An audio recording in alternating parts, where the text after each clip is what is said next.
السلام عليكم، مرحبا بكم معايا فيديو جديد واقتراح جديد. اليوم ان شاء الله نقترح عليكم حريشات فرديين صغارين بحشوه رائعه كيعشقها الكبير والصغير. كنتمنى الاقتراح ديال اليوم يعجبكم وتبعوا الطريقه ديالي، راه كيجيو فتيين هشاشين كيذوبوا بالفم، وكما ولفتوني بطريقه جد سهله ومبسطه. دائما حنايا مبسطين اي حاجه كنشرحها لكم بطريقه جد سهله ومبسطه. المهم ندوزو للطريقه والمقادير، وكالعاده قبل ما نبداو الفيديو ديالنا دائما الصلاه والسلام على الحبيب. اللهم صل وسلم وبارك على سيدنا محمد وعلى اله وصحبه اجمعين. ونبداو بالطريقه بسم الله على بركه الله.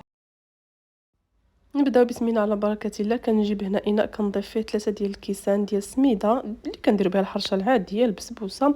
3 ديال الكيسان دائما بعبار. كاس ديال العنبه عندي شاصي ديال الخميره الكيماويه من وزن 8 غرام. اول حاجه ضفتو عندي هنايا تقريبا معلقه صغيره ديال الملحه ما عمراش. عندي معلقه كبيره ديال العسل عامره مزيان، مكانش متوفر العسل ديري معلقه كبيره ديال السكر سنيده. عندي هنايا نص كاس ديال الزيت. صافي هنايا كنبسس غنبسس الكل مزيان باليد ديالي. داك السميده والزيت حتى كتلبس كامله بداك الزيت. على هاد الطريقه هذه كنبقى نمعكها مزيان مزيان حتى كنحس بها تلبسات كامله بداك الزيت. هاد الطريقه هذه مهمه هاد المرحله هذه باش الحريشه ديالكم كتجي هشيشه وكتجي فتيه وكتذوب في الفم. صافي هنا الحرشه ديالنا راه هي صافي كامله تلبسات بداك الزيت. غنضيف هنايا كاس ونص ديال الماء، غير بالماء بلا حليب بلا والو. صافي هنا كافي داك كاس ونص. كنخلط مزيان غير برؤوس الاصابع ديالي باش ما تجيكمش الحرشه مدقسه. صافي هنا نخليها جانبا وندوزو باش نحضروا الحشو ديالنا. هنا الحشو غادي نحتاج له عندي هنايا 6 ديال الفرماجات مثلثين ولا مربعين. عندي تقريبا 2 معالق كبارين ديال الزيت اللي مقطعهم قطع صغيره.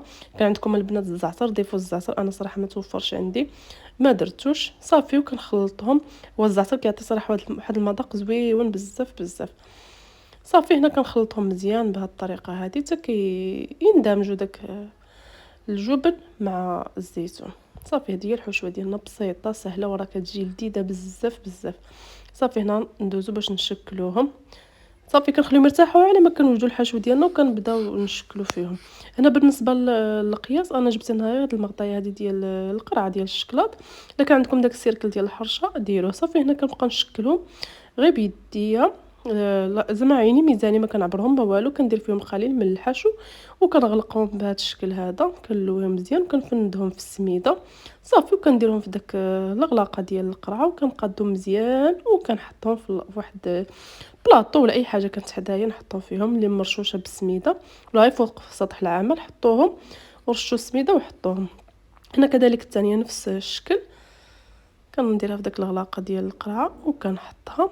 هنا كذلك الثالثه بنفس الشكل. كناخذ العبر عيني ميزاني باش يجوني مقادين. كنبسطهم شويه في يديا. كندير قليل من الحشو كنجمعهم مزيان الاطراف ديالهم. كنلويها في يديا كنفردها في السميده. كنديرها في داك الغلاقه مزيان كنقادها وكنحطها. المهم نستمر ان شاء الله بنفس الطريقه تنكمل الكميه اللي عندي كامله وان شاء الله نتلاقاو من بعد.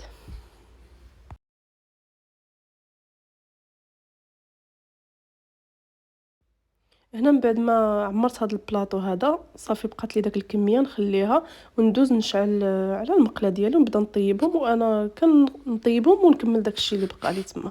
هنا المقله ديالي درتها فوق البوطه تسخن. دهنتها المره الاولى كندهنها بشويه ديال الزيت وكنقص النار اللي تكون مهيله وكنبدا نحط الحريشات ديالي. الطياب ديالهم ضروري البنات تكون النار اللي مهيله باش كيطيبوا على خاطرهم. كتبقاو تقلبوا فيهم حتى كياخذوا داك اللون محمر ومذهب. الا كانت النار عاليه راهم كيتحرقوا ما كيتحمروش كاملين، كيجيش فيهم داك اللوين مذهب.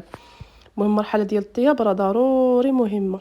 صافي هنا هما الحريشات ديالي كما كتشوفوا كيجيو مذهبين ما شاء الله محمرين واخدين داك التحميره كاملين. الطريقه ديال الطياب راه هي مهمه. المهم انا كملت المقله الاولى وليت مسحتها مزيان بداك السميده مسحوها. وديروا داك الكميه اللي بقات لكم. انا من بعد ما ساليت قدمتهم معكم على هذا الشكل هذا. صراحه تيجيو لذاذين اقتصاديين كما شفتوا. مكونات بسيطه بدون حليب ولا يوغورت وراهم تيجيو هشاشين بزاف بزاف.